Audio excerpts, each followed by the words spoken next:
இந்த வீடியோவில் நம்ம என்ன பார்க்க போறோம்னா, மேஷ ராசிக்காரர்களுக்கு இந்த வரக்கூடிய ஜூன் 2ஆம் தேதி 2026 வரக்கூடிய குரு பெயர்ச்சி எத்தகைய ஒரு பெயர்ச்சியாக அடுத்த வரக்கூடிய ஒரு ஆண்டு, கிட்டத்தட்ட ஒரு ஆண்டுக்கு மேலேயே சொல்லலாம்.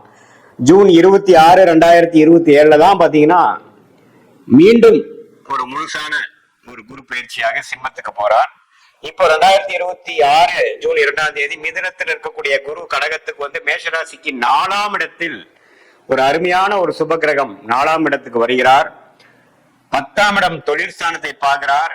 8ஆம் இடம்ங்கிற வருமானம், திடீர் பணவரவு, திடீர் செல்வம், திடீர் அதிர்ஷ்டம், வெளிநாடு பிரயாணங்கள், தூரதேச வெளி மாநில பிரயாணங்களை கொடுக்கக்கூடிய 8ஆம் இடத்தையும் பார்க்கிறார்.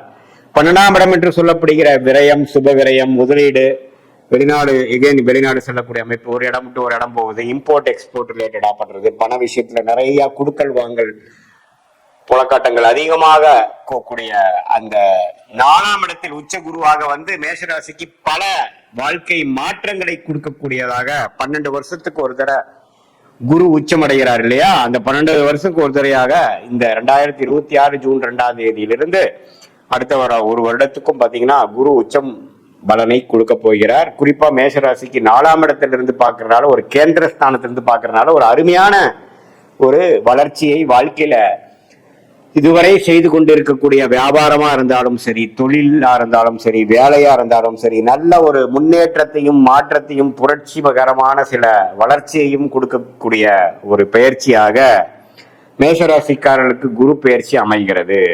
இதுல பாருங்க, அக்டோபர் 31ஆம் தேதியிலிருந்து நவம்பர், டிசம்பர், ஜனவரி 26ஆம் தேதி வரைக்கும் அந்த 3 மாதங்கள், நவம்பர், டிசம்பர், ஜனவரி மாதங்கள் அதிவக்ரமாக குரு கடகத்திலிருந்து சிம்மத்துக்கு போற மாதிரி ஒரு இது கொடுக்கிறார். ஏன்னா அது அதிவக்ரம், வேகமாக போகும் பொழுது அது சிம்மத்துக்கு போய் பார்க்குற மாதிரி ஒரு அமைப்பை கொடுக்குது. ஸோ அந்த 3 மாதங்கள் ஒரு விதமான மாற்று பலன்கள் கொடுக்கும். அது என்னங்கிறது நம்ம டீட்டெயிலா பார்க்க போறோம். சயின்டிபிக் வேதிக் அஸ்ட்ராலஜி முறையில எதையும் மிகைப்படுத்தாமல் ஒரு கிரகமும் ஒரு மாதிரி இடத்துல இருக்கும் பொழுது எது மாதிரி ஒரு தாக்கத்தை கொடுக்க போகுதுங்கிறது நம்ம சயின்டிபிக் வேதிக் அஸ்ட்ராலஜி முறையில, அறிவியல் சார்ந்த முறையில, ஒளி தத்துவ முறையில பாக்குறோம். எதையும் மிகைப்படுத்தாமல், பரிகாரங்கள் அது மாதிரி விஷயத்துக்குள்ள போகாமல் உண்மையான ஒரு அமைப்பு எப்படி இருக்குன்னு நம்ம துல்லியமா பார்க்க போறோம். ஸோ மேஷராசிக்கு பாருங்க, குரு 4ஆம் இடத்துக்கு வருவது நிறைய முன்னேற்றங்களை கொடுக்குதுங்க. இடம் சம்பந்தப்பட்ட விஷயங்கள், வீடு சம்பந்தப்பட்ட விஷயங்கள், வாகனம் சம்பந்தப்பட்ட விஷயங்கள், தாயார் சம்பந்தப்பட்ட விஷயங்கள்ல நல்ல ஒரு மாற்றம், ஒரு நற்செய்தி, ஒரு அபிவிருத்தி, வளர்ச்சி எல்லாமே கொடுக்கக்கூடிய அமைப்பு இருக்கு. வேலையில் இருக்கிற சில நடுத்தர வயதில மேசராசிக்காரர்கள் தொழில் அமைப்புக்குள்ள போகக்கூடிய அமைப்பு இருக்கு. தொழில் ஆல்ரெடி இருக்கிறவங்க வளர்ச்சி பெறக்கூடிய அமைப்பு இருக்கு.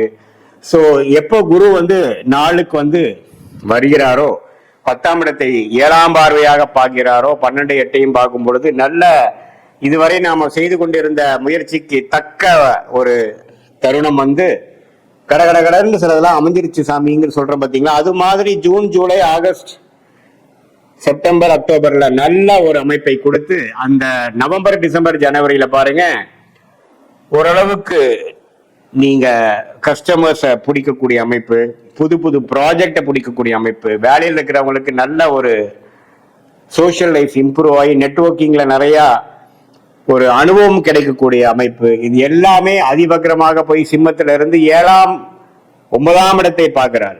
5ஆம் 4ஆம் இடத்தில் இருக்கக்கூடிய குரு 5க்கு போய் 8 பார்த்துட்டு இருந்தவர் 9ஐ பார்க்கும் பொழுது பாக்கியங்களை சில பெறுகிறது. இதுவரை நமக்கு குடும்பத்துல அப்பா விஷயங்கள், குழந்தைகள் விஷயத்துல அவ்வளோ நமக்கு நற்செய்தி இல்லாமல், நல் உறவு இல்லாமல் இருந்தது எல்லாமே கொஞ்சம் போக்கி ஒரு நல்ல பேட்சப் ஆகக்கூடிய அமைப்பு, நல்ல ஒரு அந்யோன்ய விஷயங்கள்ல வளர்ச்சி வரக்கூடிய அமைப்பு, இதெல்லாமே அதிவகரத்துல குரு நவம்பர், டிசம்பர், ஜனவரி போறது நல்லது. அதுக்கப்புறம் பிப்ரவரி, மார்ச், ஏப்ரல், மே, ஜூன் அந்த 5 மாதம் அடுத்த வருடம் பாத்தீங்கன்னா திரும்பி கடகத்துக்கே அவர் உன்னமே வெளிநாடு, வெளி மாநிலம், அதே மாதிரி இம்போர்ட் எக்ஸ்போர்ட், படிப்பு விஷயத்துல, உடல்நல விஷயத்துல, தாயார் விஷயத்துல, சொத்து விஷயத்துல எல்லாத்துலயுமே கொஞ்சம் டக்குன்னு சிலதெல்லாம் நடந்துருச்சு, ஒரு முன்னேற்றம் அடைஞ்சது, சில விஷயங்கள் சாதிச்சிட்டேன், இப்ப எனக்குன்னு ஒரு ஐடென்டிட்டி இருக்கு, இதுவரை நான் ஒரு ட்ராக் ரெக்கார்ட் போட முடியாமல்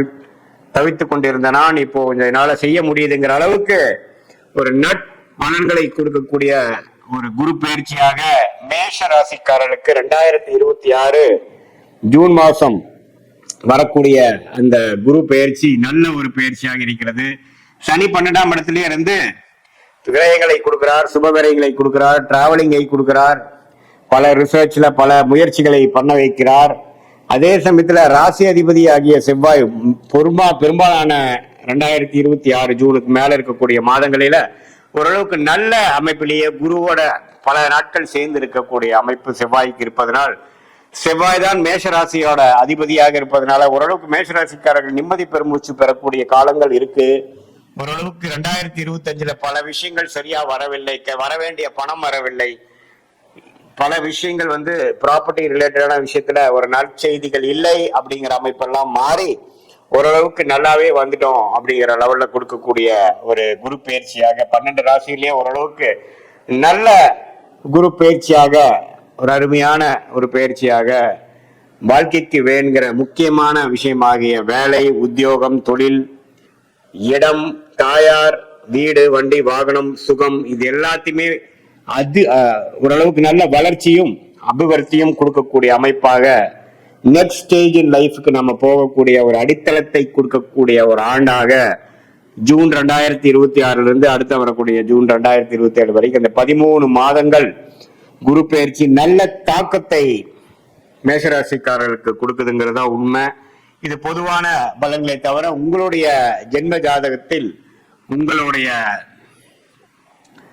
தசாபுக்திகள் எப்படி போய்கொண்டு இருக்கிறது, நீங்க எந்த லக்னத்துல பிறந்தீங்க, பிறந்த தேதி, பிறந்த நேரம், பிறந்த ஊரை வைத்து வரக்கூடிய ஜாதகம் திருக்கணித பஞ்சாங்கத்துல போட்டு எடுத்து அதுல எதுமாற அமைப்புகள் போய்கொண்டிருக்கிறது, எதுமாற லக்னங்கள், எந்த மாதிரி நட்சத்திரத்துல பிறந்திருக்கீங்க, அதாவது நீங்க அஸ்வினி நட்சத்திரமா, பரணி நட்சத்திரமா, கிருத்திகை நட்சத்திரமா, எந்த நட்சத்திரத்துல பிறந்திருக்கீங்க அப்படிங்கறது நம்ம தெரிஞ்சுக்கிட்டோம்னா அதுக்கு தகுந்த மாதிரி ஒரு நல்ல அமைப்புகளை நாம என்ன தசா புக்திகள் போகுதுன்னு தெரிஞ்சுக்கிட்டு அது எந்த லக்னத்துக்கு அது எந்த மாதிரி தசை, எந்த லக்னத்துல பிறந்திருக்கீங்க தெரிஞ்சு அதுக்கு தகுந்த மாதிரி நாம பலன்கள் எடுத்து இப்ப நம்ம பேசின அந்த குரு பயிற்சி அந்த விஷயத்தையும் சேர்த்து வைத்து நம்ம பார்க்கும் பொழுது உங்களுடைய அடுத்த வரக்கூடிய ஷார்ட் டேர்ம் எப்படி இருக்கு, அடுத்த வரக்கூடிய லாங் டேர்ம் எப்படி இருக்கு, எல்லாமே நம்ம துல்லியமாக சயின்டிபிக் வேதிக் அஸ்ட்ராலஜி முறையில உங்களுடைய பிராப்தங்களை அறிந்து அதுக்கு தகுந்த மாதிரி திட்டங்களை தீட்டி வாழ்க்கையில்